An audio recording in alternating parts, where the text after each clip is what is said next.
All right, we're talking with Bill Scher from Campaign for America's Future and liberaloasis.com. Bill, tell us, what exactly is it that has been reached with this budget deal, and why does it always take until the last hour? Is that just part of the deal?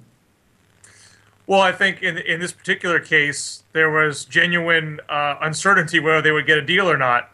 This was not something that was preordained, and often you need that deadline pressure to force folks to make a final decision. You found that with when Democrats controlled everything. Nancy Pelosi would have to call the vote just to twist the last few arms and make sure she can get over the finish line. So what you have here is effectively a $38 billion cut in spending levels from last year. The president was trying to protect certain priorities.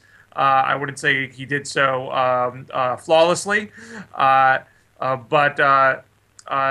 he was able to stop the absolute worst case scenario, things like defunding family planning services, banning the EPA from cutting carbon emissions altogether. Those things he was able to salvage. But you are left with a spending cut, which is essentially anti-stimulus in a shaky economy. That's right. For all the talk about the number one priority being to create jobs, there's nothing that, whether you're at 30 or $60 billion in cuts, there's not a single thing in there that I've identified that will actually create a single job. I guess, was that just not really the priority for the House Republicans? Well, it's certainly not a priority for the House Republicans. They've yet to produce a jobs proposal ever since they were sworn into office this year.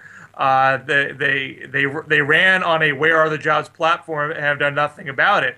And unfortunately, since they were holding the government hostage, you had only two options: either to cut some spending, which again would be anti-stimulus, or have a government shutdown, which is also anti-stimulus. So when Clinton and when Gingrich forced a shutdown in 1995.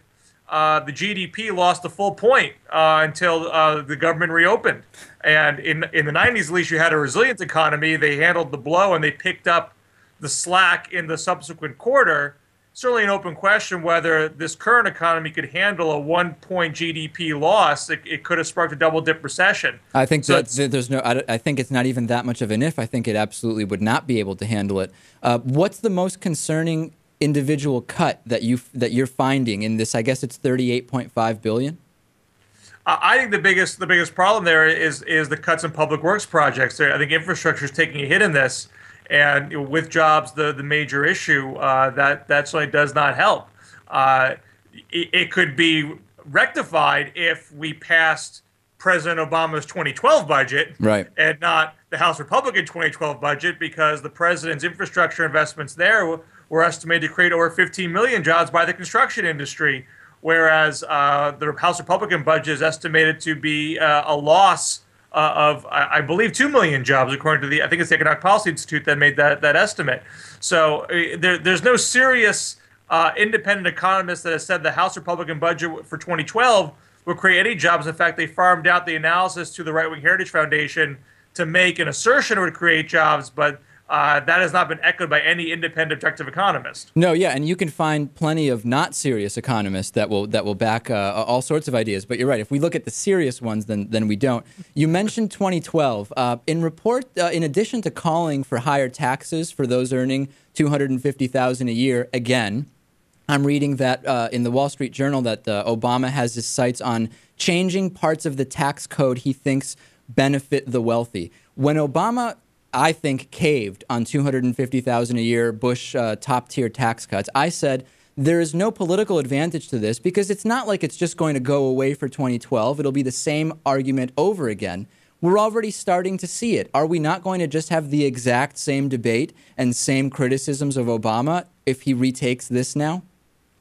Well, I think that was always the president's intention. He's getting some criticism from the left with this current budget deal because he is bragging about essentially almost the whole thing. He is bragging that that's the largest spending cut in American history, one-year spending cut. And so they're liberals saying, you are actively embracing a conservative talking point there. Right. In the tax cut deal that was made in December, the president was much clearer in saying, here are the parts that I like.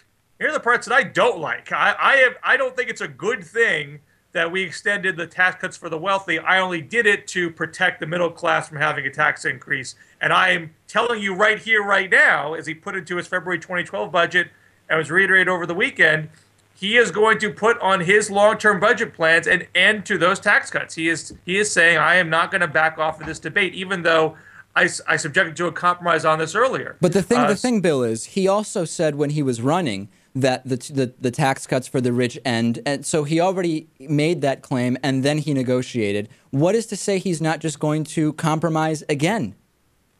Anything is possible. Yeah. And politics are the art of the possible. You do what you can with the cards that you're dealt with. So the question becomes in 2012: can we, as the American people, elect a Congress that is going to allow the tax cuts for the wealthy to end? Right. And I think it's fair to say, and I don't think you have to be a blind defender of the president to acknowledge this, the outcome of the midterm elections was not going to let the Bush tax cuts for the wealthy to expire. There's no way the House Republicans are going to allow that. So what can you do instead that would be at least protective of the middle class? That's what happened in December.